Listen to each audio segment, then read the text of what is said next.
This is Optimal Living Daily, episode 378, 12 Steps to Avoid Disappointment This Holiday Season by Joshua Becker of becomingminimalist.com, and I'm Justin Malik.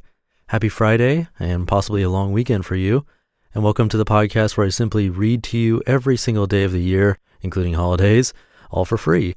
I get permission from the authors, and here on Optimal Living Daily, I read from popular personal development and productivity and minimalism blogs. Some of those include Zen Habits, Mark and Angel, The Minimalist, and some other amazing authors, including today's author, Joshua Becker of Becoming Minimalist, who has a great article on the holidays that I thought I'd share with you.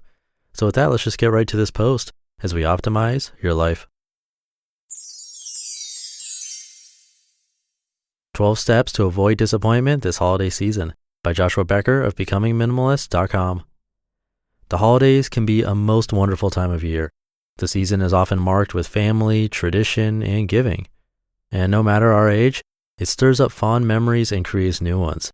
The holidays can indeed bring out the best in all of us. But despite all the hope and preparation, oftentimes, holiday expectations go unmet. Meals don't turn out right. Kids get crabby. Family members bicker. Gifts are not received as fondly as we expected. And before we know it, shades of disappointment begin to creep in as we realize the season will not measure up to the pictures we had in our mind. As we enter this final stretch before the holiday, is it possible to avoid this disappointment during the season? Of course it is, but it often takes some intentional steps on our part. Consider these. 12 steps to avoid disappointment this holiday season.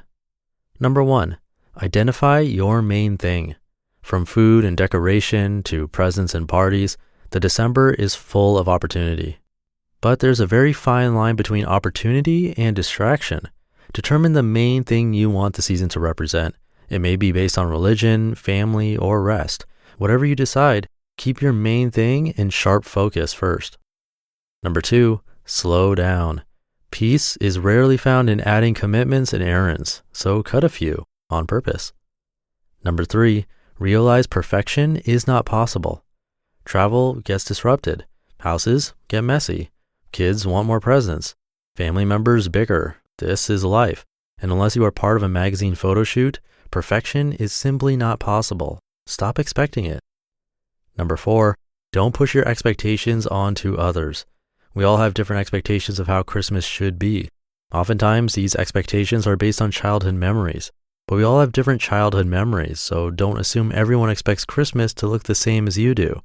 I'm all for developing traditions, but I'm against thinking everyone expects my traditions to become theirs. Number 5, make room for rest. Take a nap, retire to bed early one evening, or find a morning to sleep in later than normal. Running ragged to make everything perfect rarely results in perfection. Instead, it results in snippy attitudes, short tempers, and runny noses. Number 6, offer forgiveness quickly. People make mistakes. Be quick to offer forgiveness and mend broken relationships, whether the offense occurs today or happened many years ago. Take the step. Because holding on to ill feelings towards another is one of the greatest sources of disappointment in life and the holidays. Number 7, remember memories are made in the mistakes. Some of my fondest Christmas memories center on the mishaps that have occurred over the years. Getting left at a department store with my cousin, discovering a Christmas gift early, my grandmother wrapping the gifts but forgetting to mark who they were for. These mishaps make me smile even today. We should also learn to smile when they are unfolding right in front of us. Number 8, realize the meaning is in the giving, not the gift. You won't get everything you want this Christmas, and conversely, you will get some things you don't want.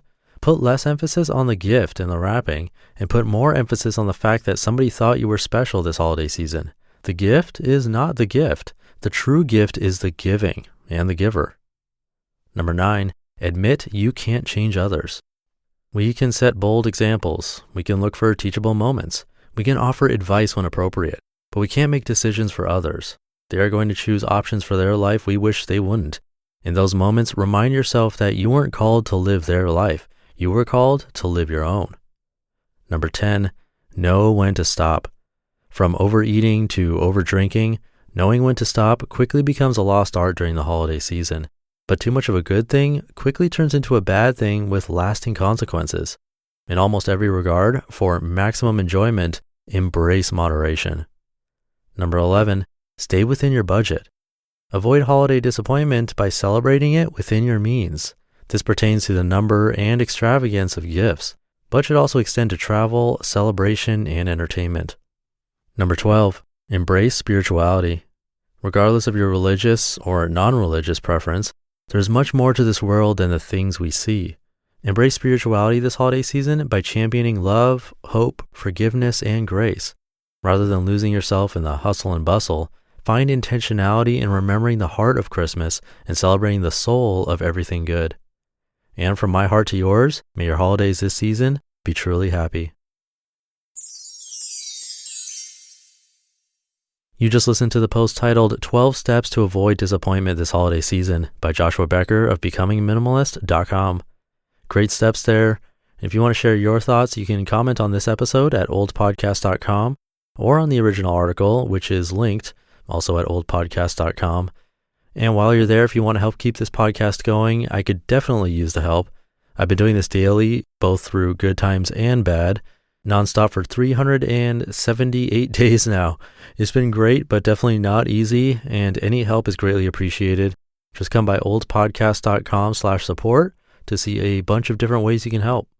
And that's it for today. Have a great rest of your day. It might be a long weekend for you, so hopefully you're going into this weekend feeling great. I'll be here nice and early tomorrow reading some more for you, so stay tuned for that, where your optimal life awaits. Hey, this is Dan from the Optimal Finance Daily podcast, which is a lot like this show, except more focused on personal finance.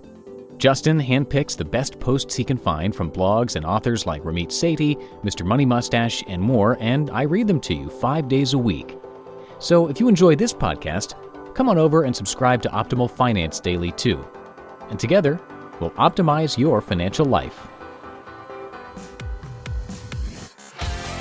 You've been listening to Optimal Living Daily. Be sure to hit the subscribe button to stay up to date on each new episode and head to oldpodcast.com. That's OLDpodcast.com for a free gift as well as more actionable tips and resources to help you maximize your potential. Thanks for joining us, and remember, your optimal life awaits.